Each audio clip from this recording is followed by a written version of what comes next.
감사합니다. 오늘도 예배의 자리에 나오신 우리 성도님들께 하나님의 크신 은혜와 축복이 여러분 가운데 함께 하시길 바랍니다.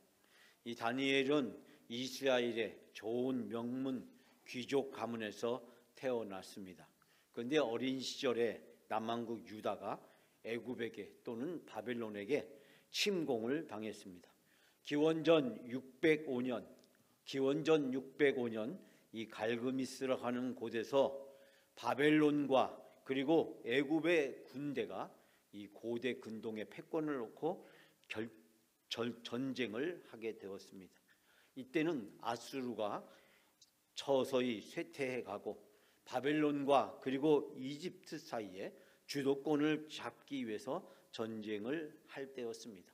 바벨론이 점차 세력이 확대해 가면서 아수르가 바벨론에 의해서 침공을 당해서 이제 이 바벨론의 주도권이 고대 근동에서 확장되던 시기였습니다. 그 사이에 공백이 생기자 애굽의 느고 왕은 이 팔레스타인 지방과 아수르의 영토를 차지하기 위해서 군대를 일으켰습니다. 애굽의 군대가 이제 아수르의 땅으로 주둔해 오는 것을 보면서 유다 왕 요시야가 이를 막기 위해서 나섰다가 애굽의 느고에 의해서 전사를 하게 됩니다. 이 전쟁에서 결국 바벨론이 승리하게 되었고 이 바벨론은 이제 이 팔레스타인과 그리고 남왕국 유다 땅도 그들의 영향권 안에 두게 되었습니다. 이 갈그미스 전쟁의 결과로 인해서 이 남왕국 유다에게도 바벨론의 지배를 받게 되었습니다.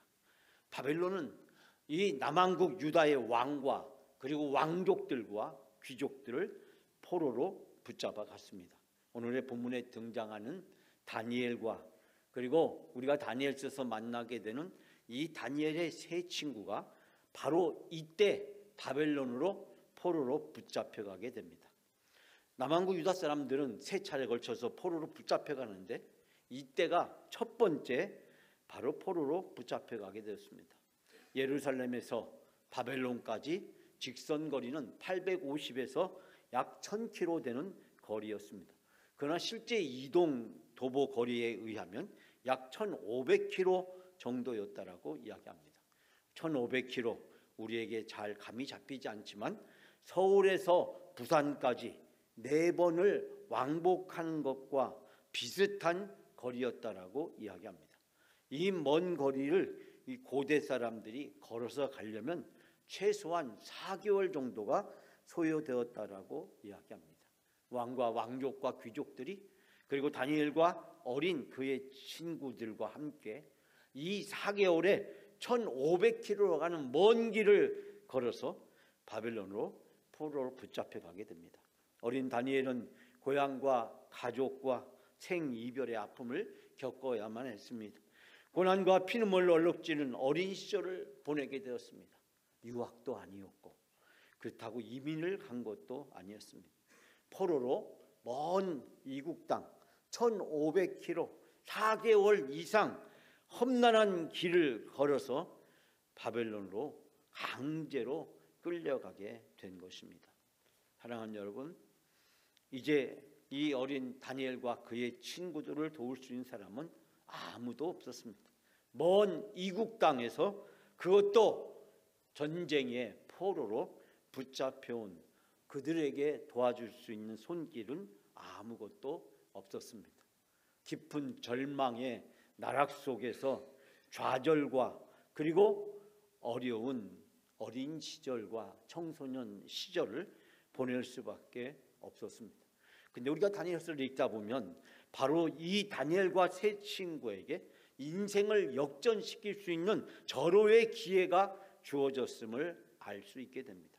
바벨론 포로로 붙잡혀온 이 민족들 중에 우수한 인재를 뽑아서 바벨론 제국을 섬길 수 있는 일꾼을 키우기로 계획을 세우고 선발을 진행했습니다. 우리가 알다시피 다니엘과 그 세 친구는 바로 이 다 바벨론 제국의 인재 양성 계획에 의해서 그들은 선발되게 되었고 이제 궁정에서 최고의 엘리트 교육을 받게 되었습니다. 우수한 인재들을 궁중에서 교육하고 훈련시킴으로 그들의 고국을 잃어버리고 바벨론 제국의 관리로서 제국의 번영에 기여할 수 있는 인물로 그들을 키우려고 했습니다. 이름을 바벨론식으로 바꿨고 바벨론 언어 이외에 다른 언어도 사용하지 못하게 했을 것입니다. 그들이 먹는 음식조차도 바벨론 궁정에서 왕이 먹는 것과 같은 최상의 음식을 제공했습니다. 머리에서 발끝까지 심지어 마음속까지 그들의 이름까지 모든 것을 바벨론인으로 동화시키려고 하는 치밀한 계획에 의해서 그들이 바로 이 바벨론 왕궁에 들어가서 교육을 받게 된 것입니다. 사랑하는 여러분, 전쟁 포로에서 이제 이 제국을 통치하는 제국의 관리로 쓰임받는 인생 역전의 놀라운 기회가 다니엘과 세 친구들에게 펼쳐지게 된 것입니다. 바로 이 중대한 순간에 다니엘과 그 세 친구는 도저히 이해할 수 없는 선택을 하게 됩니다. 그것은 바로 왕의 진미를 거부한 것입니다. 그 이유는 단순히 율법적인 것이었습니다. 즉 우상에게 드려진 고기를 먹는 것은 부정한 것이라고 하는 바로 레위기의 말씀에 따른 것이었습니다. 다니엘과 세 친구는 이 바벨론 포로에 붙잡혀 왔을 때 그들은 회당에서 어렸을 때부터 하나님의 말씀으로 랍비와 서기관들을 통해서 그들은 교육을 받았습니다. 회당은 바로 유대인들의 영적인 교육의 장소였고 하나님께 예배하는 장소였고 유대인으로서 정체성을 지키며 살아갈 수 있는 곳이었습니다. 회당에서 철저하게 신앙 교육을 받았던 이들에게 있어서 우상에게 드려진 피 흘린 그 고기를 먹는 것은 하나님에 대한 불순종이요 하나님 말씀을 어기는 것이었기 때문에 이 다니엘과 세 친구는 많은 고민과 고뇌 끝에 과감한 결단과 선택을 했을 것입니다.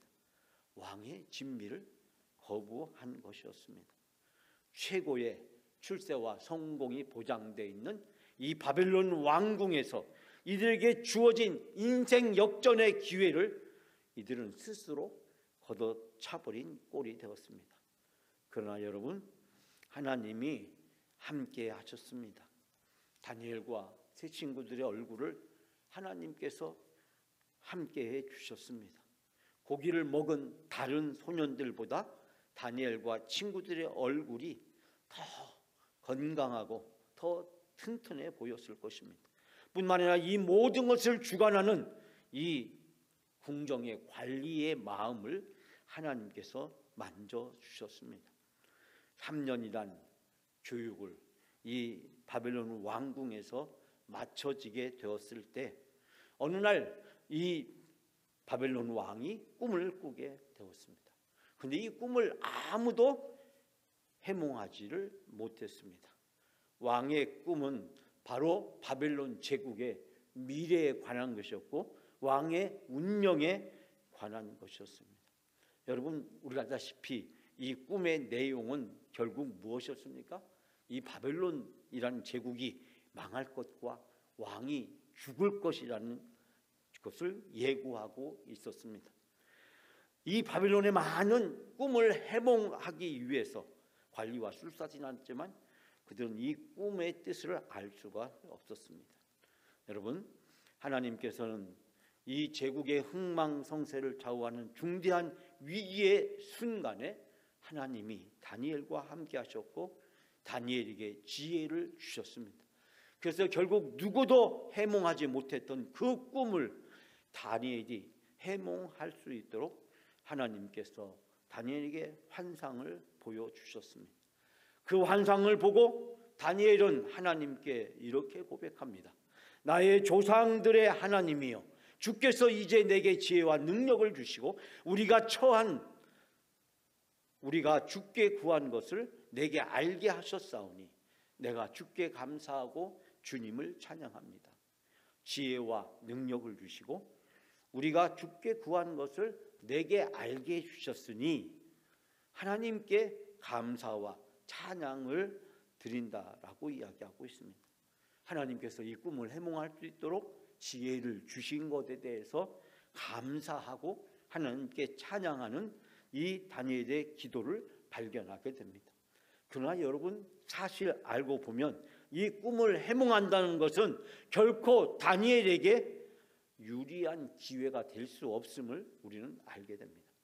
아니, 어느 왕이 자기가 죽게 될 것과 자기의 나라가 망하게 될 거라는 꿈을 꾸는 사람을 가만히 내버려 두겠습니까?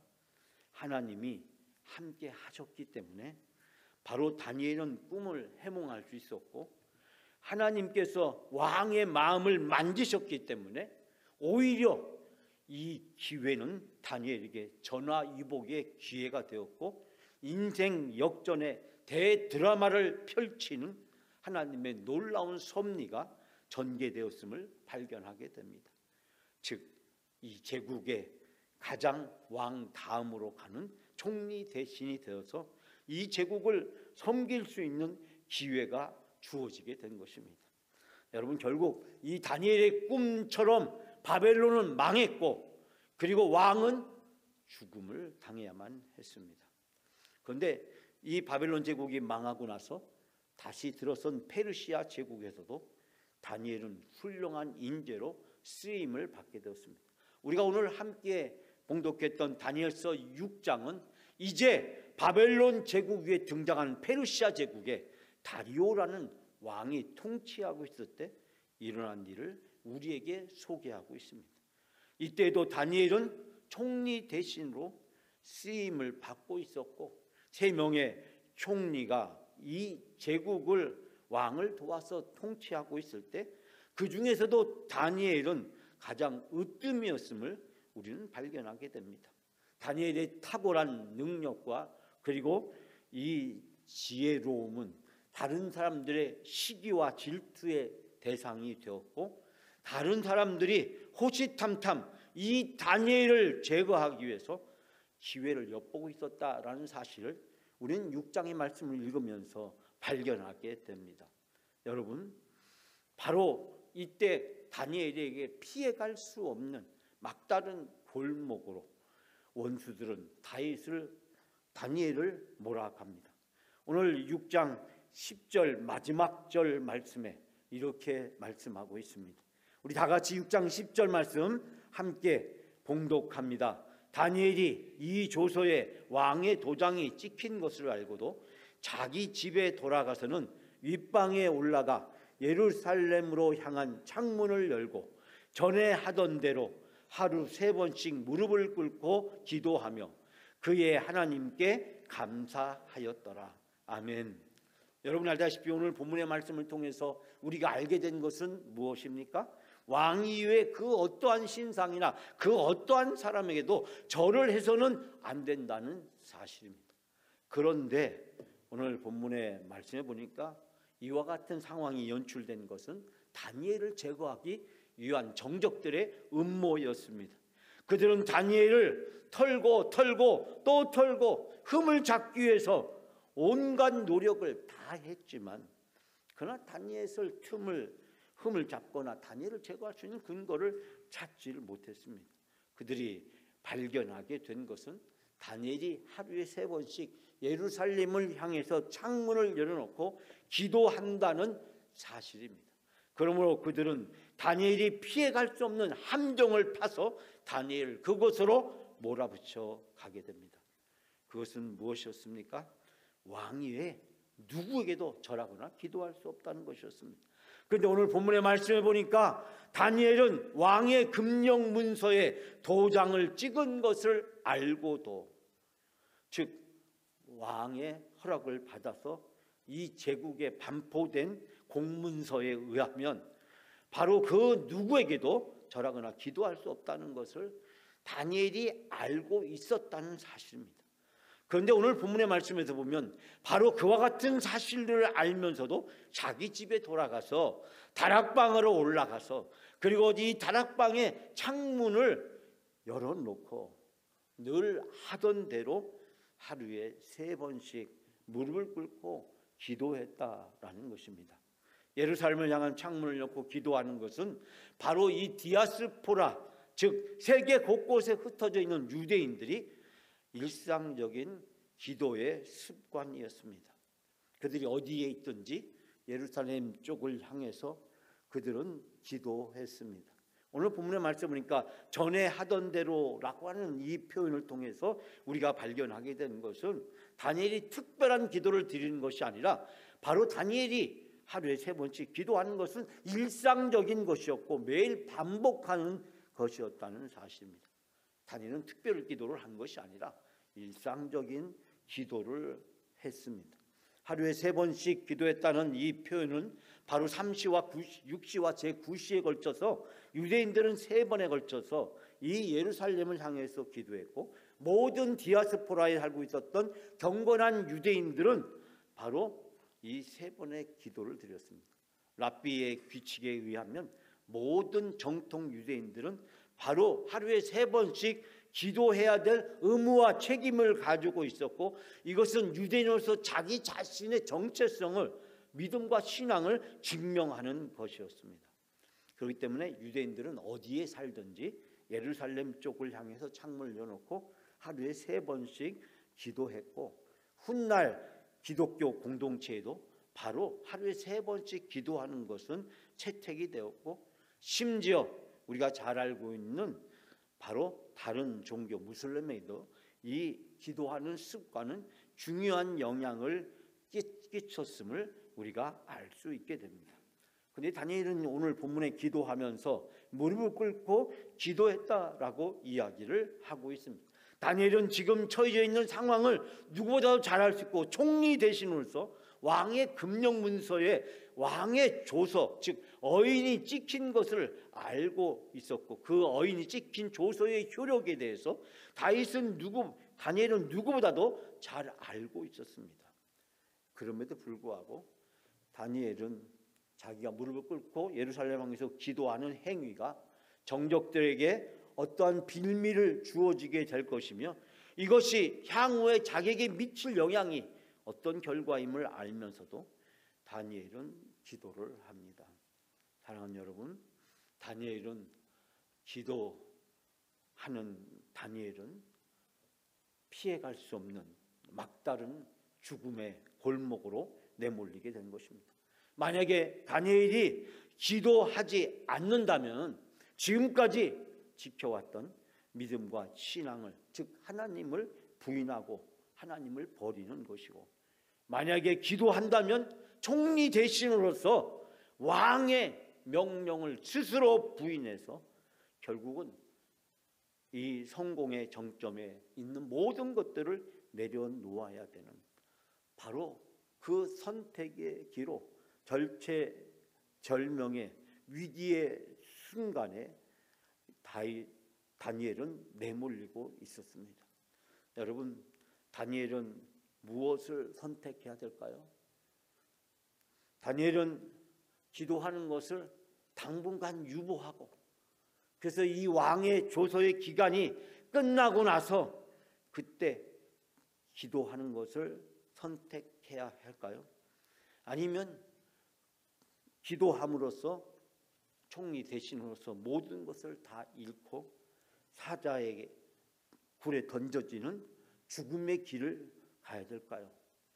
성공을, 출세의 길을 유지하느냐, 아니면 목숨을 걸고 그 모든 것을 잃더라도 믿음을 지킬 것이냐.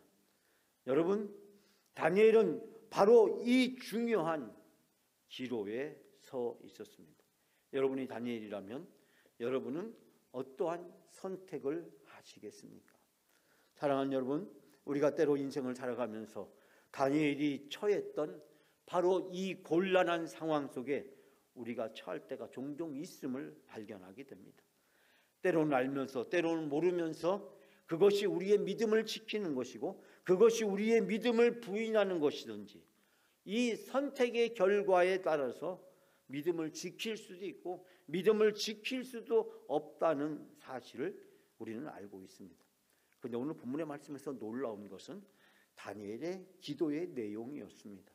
오늘 본문의 말씀 10절 마지막 부분에 보면 다니엘이 감사하였더라 라고 이야기하고 있습니다. 하루에 3번씩 그의 하나님께 무릎을 꿇고 기도하며 감사를 드렸다라고 이야기하고 있습니다. 지금 다니엘의 기도의 내용이 다른 기도가 아니었습니다. 하나님, 이 어려울 때 나를 구해달라는 기도가 아니었습니다. 저 원수들을 물리쳐달라는 기도가 아니었습니다. 왕의 마음을 만져주시고 왕의 마음을 하나님이 움직여 주셔서 비록 내가 왕의 조서에 를 어기고 내가 기도를 하고 있지만 그는 하나님께서 이 모든 것을 해결하고 구원해달라는 기도가 아니었습니다. 다니엘의 기도는 감사의 기도였습니다. 지금까지 하나님이 인도해 주신 것, 즉 어린 나이에 이 먼 바벨론의 포로로 붙잡혀 오게 된 것, 그리고 이 바벨론에서 특별히 궁정에서 특별히 그가 교육을 받고 이 바벨론 제국의 관리로 쓰임을 받게 된 것. 그 바벨론이 망하고 페르시아의 제국이 들어섰지만 그러나 이 페르시아 제국에서도 바로 이 다니엘이 쓰임을 받게 된 것을 감사하는 기도였습니다. 여러분, 다리오라는 이 왕은 어떤 사람이었냐면 원래 군대 장관이었습니다. 그는 훌륭한 장수였고 그는 왕의 권력을 쿠데타를 통해서 차지한 사람이었습니다. 그렇기 때문에 자기가 정당하지 못한 방법으로 왕위에 올랐기 때문에 그는 이 페르시아 제국의 초대 왕이었던 고레스 왕을 꿈꾸고 고레스 왕을 닮기 위해서 노력을 했습니다. 이 고레스 왕은 우리가 잘 아시다시피 바벨론으로 포로로 붙잡혀온 유대인들이 예루살렘에 되돌아갈 수 있도록 칙령을 발표한 사람입니다. 또 예루살렘 성전에서 약탈해온 온갖 기물들을 되돌려준 사람이었고, 그리고 누구든지 자기 고향에 돌아가서 자기 신을 섬길 수 있도록, 그래서 예루살렘 성전의 재건을 위해서 도와주었던 위대한 왕이었습니다. 다리오는 바로 이 고레스 왕을 자기의 모델로 삼고 고레스 왕의 그 칙령을 발견하게 되자 이 고레스 왕의 칙령이 제대로 시행되지 않은 것을 발견하고 그 칙령대로 실천에 옮길 수 있도록 했습니다. 그래서 예루살렘에 중단되었던 바로 성전 재건을 다시 할 수 있도록 도와주었고, 심지어 제국에 바치는 세금을 가지고 그 성전을 재건할 수 있도록 전폭적인 지원을 아끼지 않았던 사람입니다. 저는 다리오 왕이 바로 이처럼 예루살렘 성전 재건에 중요한 결단을 내렸던 이유 중에 하나가 바로 당시 총리 대신이었던 이 다니엘의 영향력이 아니었을까라는 생각을 해보게 됩니다. 즉 다니엘이 바벨론 나라에 이어서 페르시아의 나라까지도 총리 대신으로 쓰임받으면서 예루살렘의 재건과 부흥을 위해서 그가 자기의 지위와 성공을 아낌없이 내어놓았음을 발견하게 됩니다. 훗날 모르드게나 에스더가 그리고 느헤미야가 자기들의 일신의 성공과 출세를 예루살렘의 회복과 부흥을 위해서 아낌없이 그들이 성공과 출세의 자리를 내어놓았던 것처럼 그 모든 것들이 이 다니엘의 영향이 아니었을까라는 생각을 해보게 됩니다. 여러분, 지금 사느냐 죽느냐는 이 중대한 고비에 서 있을 때 하나님께 살려달라고 기도한 것이 아니라 지금까지 하나님이 주신 은혜에 감사하며 다니엘은 하나님께 기도하고 있습니다. 우리가 잘 알고 있는 데살로니가전서 5장 16에서 18절 말씀에서 우리는 감사에 대한 많은 교훈과 가르침을 받습니다. 여러분, 데살로니가전서 5장 16에서 18절 말씀은 우리가 너무나 잘 알고 있는 말씀입니다. 항상 기뻐하라, 쉬지 말고 기도하라, 범사에 감사하라. 우리는 범사에 감사하라, 이 모든 일에 감사하라. 그리스도인은 모든 일에 감사해야 돼. 그것이 우리의 마땅한 태도야. 그리고 우리가 그렇게 우리가 신앙생활을 해야 돼 라고 받아들이고 있습니다. 그런데 우리가 이 범사에라는 말의 뜻을 좀 더 잘 이해하지 못하고 단순하게 받아들이고 있다는 사실을 발견하게 됩니다. 이 범사에라는 말의 헬라어는 어떤 것에든지라는 뜻을 가지고 있습니다. 어떤 것에든지. 우리가 범사에라는 말을 잘못 오해하면 좋은 일, 기쁜 일, 잘 되는 일, 나에게 유리한 일, 행복한 일, 우리가 이 범사에라는 말을 그렇게 해석할 수 있습니다. 그러나 원래 이 말의 뜻은 어떤 것에든지라고 번역이 되어졌어야 됩니다. 그런데 우리나라가 범사라는 말을 너무 좋아하기 때문에 이 좋아하는 말 가지고 번역을 했습니다. 어떤 것에든지. 또 다른 성경에 보면요, 이 말을 이렇게 번역하고 있습니다. 어떤 처지에서든지 감사하십시오. 여러분, 어떤 처지에서든지, 이 말은 무엇입니까? 어려울 때도, 힘들 때도, 고통스러울 때도, 나에게 불리할 때도, 나에게 이익이 안 될 때에도, 내가 마음이 안 내킬 때에도, 내가 좋아하지 않더라도, 환난이라도 고난이라도 역경이라도 바로 그 모든 상황을 다 뛰어넘어서 하나님께 감사하라는 것입니다. 좋을 때 감사하는 건 누구나 다 합니다. 심지어 강아지도 합니다. 그러나 어려울 때 감사할 수 있는 것 아무나 할 수 있는 것이 아닙니다. 나에게 유리하고 나에게 이익이 되고 내가 마음이 내키고 내가 하고 싶고 내가 좋아할 때 감사하는 것, 좋은 일이 있어서, 기쁜 일이 있어서, 행복한 일이 있어서, 잘 되어서 감사하는 것 누구나 다 할 수 있습니다.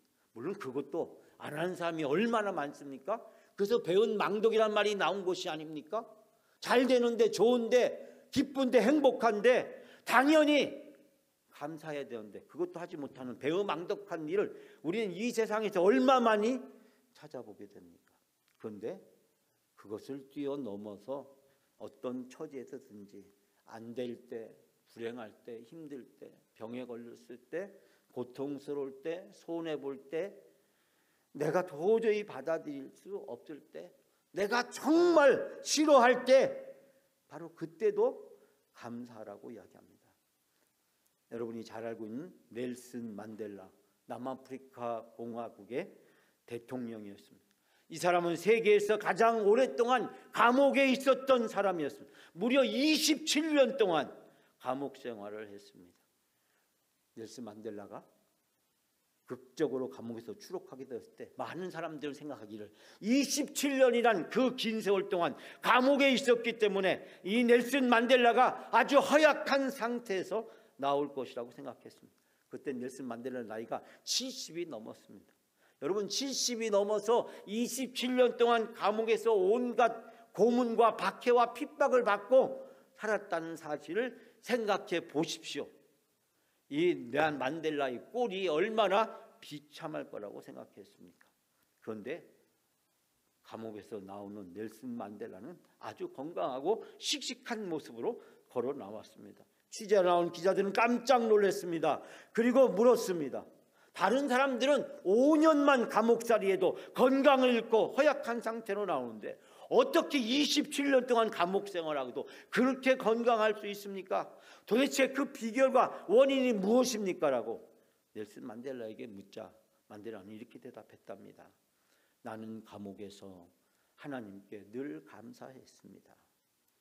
나는 감옥에서 하나님께 늘 감사했습니다. 하늘을 보고 감사하고 땅을 보고 감사하고 물을 마시며 감사하고 음식을 먹으면서 감사하고 강제 노동을 당할 때도 감사하고 늘 감사했기 때문에 나는 건강을 지킬 수 있었습니다. 어떤 처지에 처해 있든지 그 처지에서 절망하지 않고 불평하지 않고 좌절하지 않고 자포자기하지 않고 하나님께 늘 감사했기 때문에 건강과 믿음을 지킬 수 있었다라고 이야기합니다. 사랑하는 여러분, 다니엘은 최고의 성공과 출세의 정점에 서 있었습니다. 그러나 다니엘은 하나님을 선택할 것인지 왕을 선택할 것인지 결정해야 되는 중요한 기로에 서 있었습니다. 다니엘은 하나님을 선택합니다. 그리고 지금까지 하나님이 베풀어 주신 은혜에 감사하며 하나님께 기도합니다.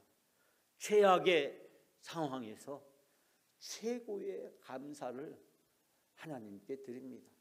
지금까지 인도해 주신 하나님, 그 하나님의 은혜와 사랑으로 족하다는 것입니다.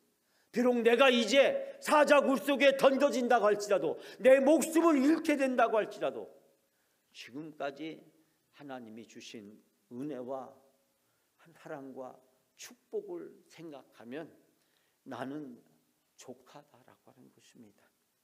그러므로 내가 앞에 그 하나님 때문에, 하나님에 대한 믿음을 지킨 것 때문에 내가 어떤 어려움을 당한다고 할지라도 내가 기꺼이 그 모든 것을 받아들이겠다라는 다니엘의 믿음과 신앙을 발견하게 됩니다. 최악의 상황에서 최고의 감사를 드렸을 때 우리는 오늘 본문 이후에 등장하는 다니엘의 인생에 펼쳐지는 하나님의 위대한 인생 역전의 드라마를 발견할 수 있게 됩니다. 사랑하는 여러분, 어떤 상황에 처해 있든지 하나님께 감사하십시오. 하나님이 여러분들의 인생을 역전시켜 주시고 하나님의 놀라운 능력과 기적을 여러분 인생에 펼쳐 주실 줄 믿습니다.